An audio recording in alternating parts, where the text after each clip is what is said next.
From Nimio Field at Harry Grove Stadium, this is Unlocking the Keys with JJ Michalski.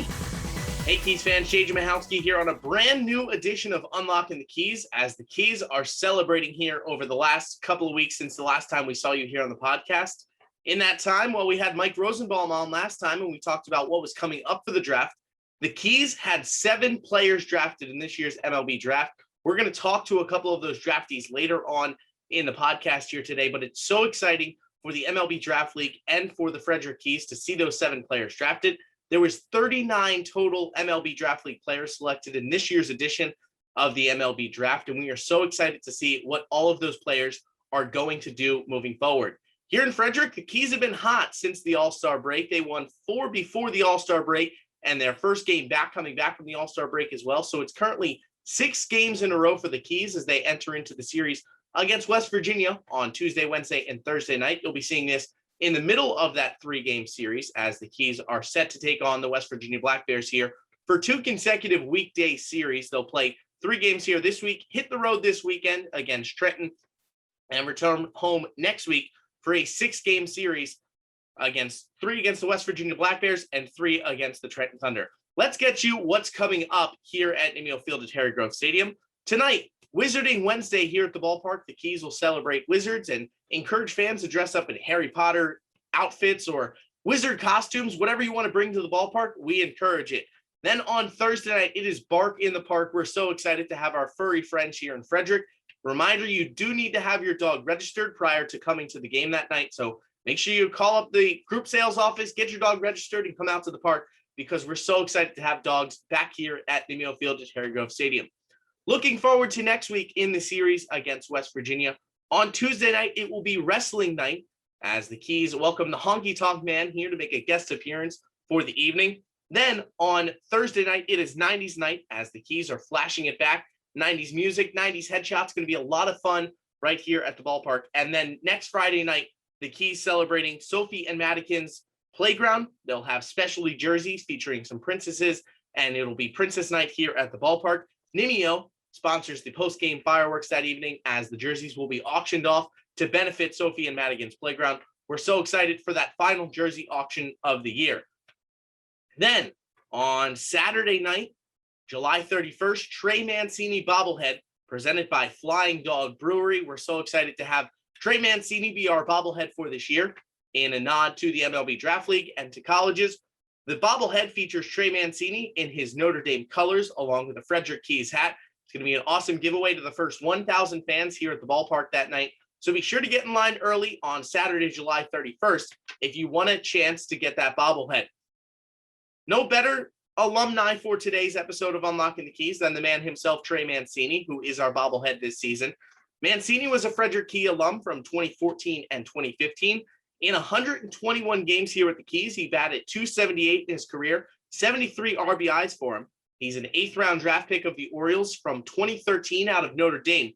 He made his debut on September 20th, 2016, and in his debut, his first career hit was also a home run. Just awesome stuff for him. In 2020, unfortunately, Trey did not play the Major League Baseball season as he sat out after being diagnosed with stage 3 colon cancer in April of 2020. He was able to beat it. It was such an inspiring story to see him overcome that. And now back here in 2021, playing with the Orioles. So far this season to the post-All-Star break, he is batting .258 with 16 home runs. The most notable thing so far this season was that he also participated in the 2021 Home Run Derby, which was an exciting and historic derby if you tuned into it. Mancini in the first round, who went in as the 6th seed in the tournament, beat Matt Olson 24 home runs to 23 in the first round. Then he defeated Trevor Story 13 home runs to 12 to put himself in the finals against Pete Alonso, who won the Derby for 2 consecutive years now. He is just the 3rd player in history to win the Derby 2 times in a row. Trey Mancini lost to Pete Alonso 23-22 was the final, and Pete went on a tear. He hit 6 home runs on 6 swings in 28 seconds. That was in the final round, and he was just raking the entire time at Coors Field. If you tuned in, his batting practice pitcher, Pete Alonso's that is, was one of the most accurate that we've ever seen in the home run derby, but it was still so inspiring, so exciting to see a former Key Trey Mancini jump up there on the big stage and be able to hit some really long home runs in front of such an awesome crowd. Former teammate Manny Machado and current teammate Cedric Mullins were both there, and they were both on Mancini's side. They were there cheering him on the entire time the Derby went on, and it was just so exciting to watch and such a cool scene out there in Colorado. Another cool scene in Colorado, of course, was the MLB Draft. As I mentioned, we had 7 players drafted this season out of the Frederick Keys, and joining us now on the podcast is one of those draft picks, Mason Auer, as he joins Unlocking the Keys. Mason Auer, an outfielder and a pitcher, now joining us here on Unlocking the Keys. Mason, it's been an exciting couple of weeks for you. How are you doing since you left Frederick? I've been doing good. Just been hanging out with my family and my friends. Just been kind of hanging out. That's all I've been doing. I'm hitting and stuff like that. And it's been good. Been having a lot of fun. Well, definitely exciting time. You were drafted to the Tampa Bay Rays, so super excited about that. We'll get to that in just a couple of seconds. But first, let's talk about kind of leading up to the draft, and especially the MLB Draft League with it being the first season. What was your experience like in this MLB Draft League in the first year that it was active? I had a good experience. It was really good competition. Great ball fields that we got to play at. My teammates that I had were really awesome, and my coaches and everything like that were really cool. And all together, it was a really good time. You mentioned the teammates, and especially that group of guys that was here in Frederick. They bonded really quickly, and everyone kind of found who they wanted to be around. Do you think those are friendships that are going to keep going through pro ball? Yeah, I do. I think that the friendships that were made there were, lifelong friendships are going to last a long time. And some of those guys I knew before as well. So, I think that those friendships are going to last a long time. Okay, so entering up into the draft, what was your communication like? Were you talking to MLB teams kind of going into things? Did you have an idea when you were still here in Frederick of what might come? Yeah, so before the draft league, I'd been talking to quite a few teams. The draft is a pretty unpredictable thing. So I knew that I had a good chance of getting drafted. I just did not know where or where to. But, I thought that going into the draft league, I already had a pretty good chance. And I think that going out there and playing, it helped me even more. And so I had somewhat of an idea, but with the draft, you never really know. And then kind of just looking at the way that you're a two-way player, you had a couple of saves here on the hill for the Keys. Is that something that you plan to try to continue as pitching and playing outfield as well once you move up the ladder here?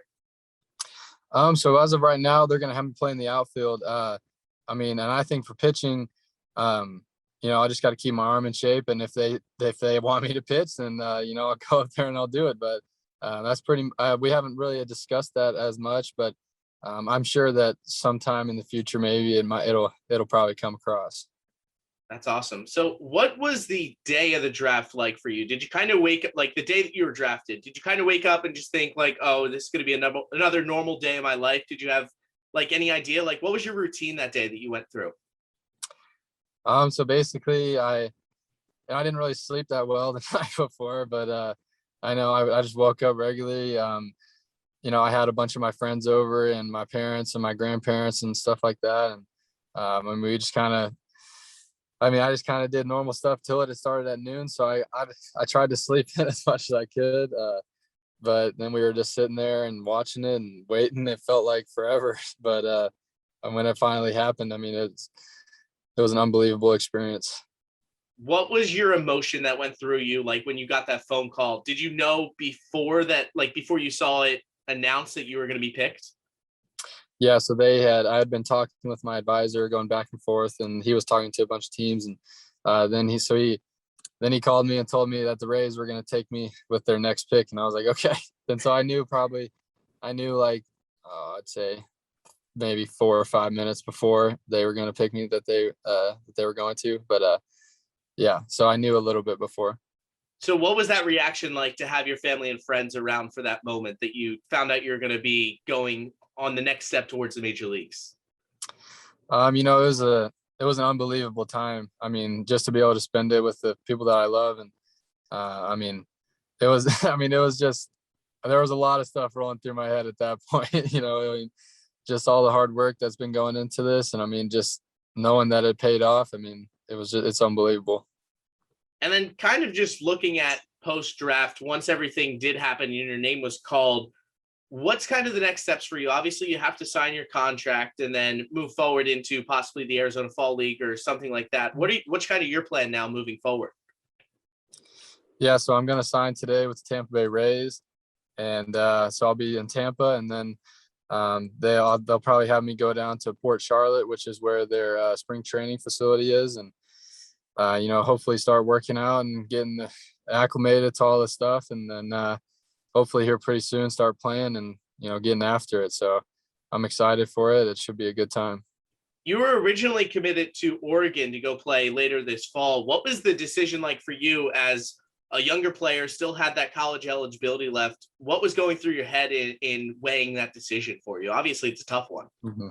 Yeah, so it was a really tough decision for me. I mean, they have a great program with some great coaching staff there. And, I really wanted to go play for them, but, with the opportunity that was presented to me, it was pretty hard to turn it down. And I mean, it was definitely a hard decision just because, they play in a great conference. They have great facilities. Obviously it's Oregon. They got a lot of gear, they got everything you need.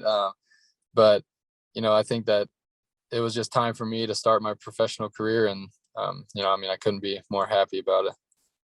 And just last question for you. What do you have to say to the fans of Frederick here who were here cheering you on and now will follow you through your professional career moving forward? Yeah, I just want to say thank you. We had a great crowd almost at pretty much every single game. They were into it. And I'll never forget that 4th of July game when all those people were going crazy whenever I was pitching at the very end. It was it's pretty hard to forget that moment. I just want to say thank you to all the Frederick Keys fans.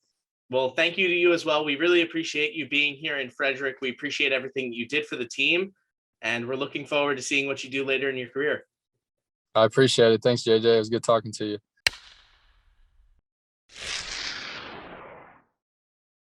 Mason Auer has just departed for the Tampa Bay Rays, and now joining us here on Unlocking the Keys today, Luke Anderson hops on, the 15th round pick of the Oakland A's this season. Luke, congratulations, and how have you been since you left Frederick? Oh man, I'm excited. It's been a little bit crazy, a lot of running around, but I'm just ready to get going, to be honest. So first question for you, what was your experience like in the MLB Draft League? Considering it was the first season of it, you might have been someone that really benefited from playing in the league this year and getting that extra exposure to MLB teams.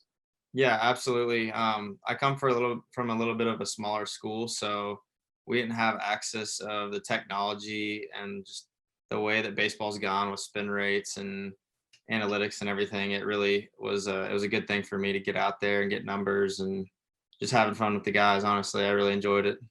Mason also mentioned the camaraderie that you guys had in the locker room. Was that one of your favorite groups of teams that you've been with so far in your baseball career? Absolutely. To be honest, I didn't really expect it to be as close as we were, but obviously being a pitcher, the pitching staff was extremely close. I was in the bullpen for a little bit, so I started there and then started at the end, so I got a little bit of both worlds, but it was definitely awesome. Well, you were here in Frederick for a good bit of time, probably about a month or so, and in those weeks leading up to the draft, did you kind of have any idea or any radar of teams were looking at you, teams were contacting you, anything like that? A few, I would say yes and no. It was just it was very unpredictable. I had heard from a few, but like I said, I wanted to go up there and play and give it all I had, and then just kind of whatever happened at the end of the day. I didn't want to worry about it too much until I got back into Kansas City, and then things fell my way. So, well, you mentioned them falling your way, and going into that day of the draft, what was your routine like? Did you kind of break away from your normal routine? Did you have any idea that was going to be the day that you heard your name called in the MLB Draft? You just never know with the draft, and it just the way it happened this year being shortened again. I kind of had a little bit of both emotions going on. I actually went and stayed with my brother just because I knew if I was at home, my mom was going to be stressing me out. So I went and stayed with him the night before and then drove back and kind of spent the day with my mom. But I had a couple teams, so I was anticipating a little bit, but at the same time, I was just like, I felt pretty calm, which was pretty unusual. I thought I was going to be nervous, but I just kind of sat there and let things unfold. And, obviously it was a very emotional day and a very happy day for myself and my family. So, Were you tuned into the draft like in the hours and minutes leading up to it? Did you find out you were going to be picked before you actually like saw it publicly announced? yeah. So, it happened really quick for me, actually. It happened probably within 5-10 minutes. So I basically got the text from the scout.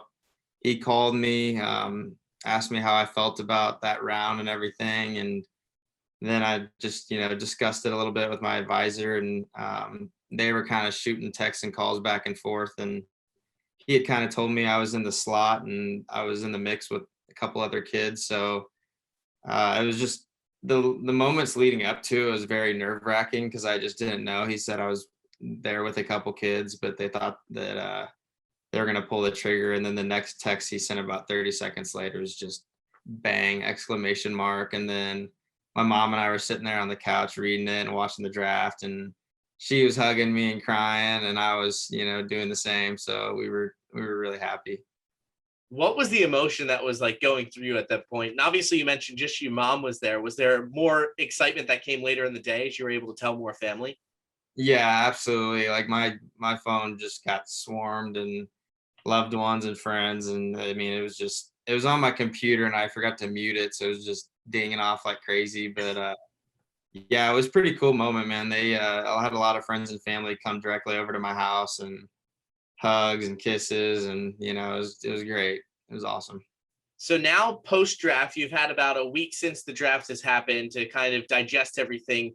What's kind of your next move and moving into signing and getting all of your stuff with the A's underway now? So yeah, like I mentioned earlier, I leave this afternoon to fly out to Phoenix, and then from there I'll be picked up and I'll be heading to Mesa, which is where their spring training facilities are. And just with minor league seasons going on right now, they're not too sure what they're going to do with everybody. I think they're going to look at, for pitchers specifically, kind of what their innings are, kind of what their workload was, discuss that. But from my understanding, I'll probably be up there for about a month and a half, 2 months, and then I'll head back here for the off season. So. Okay, very cool. Well, are you excited to embark on that journey and to sign finally? Absolutely, man. I've been waiting for this my whole life, so I couldn't be more excited. Cool. Well, do you want to say anything to the fans of Frederick? Obviously, you came in one of the best parts of the season. The Keys finished the first half on a winning streak. It was so exciting to see the team finally come together and be able to put across a couple of those wins. Yeah, you guys are awesome. You guys made it just a blast to play in front of. You guys get rowdy, and go Keys, baby. Cool, Luke. Well, thank you for hopping on. Good luck with everything with the Oakland A's moving forward. And thanks for hopping on the podcast. We really appreciate it. Absolutely. Thank you for having me, JJ. Well, Keys fans, there you have it. Mason Auer and Luke Anderson, 2 of the 7 Frederick Keys players selected in this year's MLB Draft. It was so awesome to talk to them and kind of get an inside feeling of what is it like to be in that position when you hear your name called in the MLB Draft. Of course, many kids grow up dreaming that, but for those 2, that dream was fulfilled in the MLB Draft this season. We're so excited to see what they'll do moving forward. And of course, always stay tuned to our social media channels if you're interested in following more of the undrafted free agents trackings and also the signings of our players. We'll be posting all of those to our social media channels in the coming days. So be sure to tune in to Frederick Keys on Twitter, Instagram, Facebook, and TikTok to keep up with everything that you need to know. The Keys are home here for a 3-game series today, the middle of a 3-game series against the West Virginia Black Bears. So be sure to come out to the ballpark, Nimio Field at Harry Grove Stadium, and we will have some fun here for you. Until the next time I see you, I'm JJ Michalski. I will talk to you on the radio broadcast later this evening. Thank you for tuning in to Unlocking the Keys, and we'll see you next time.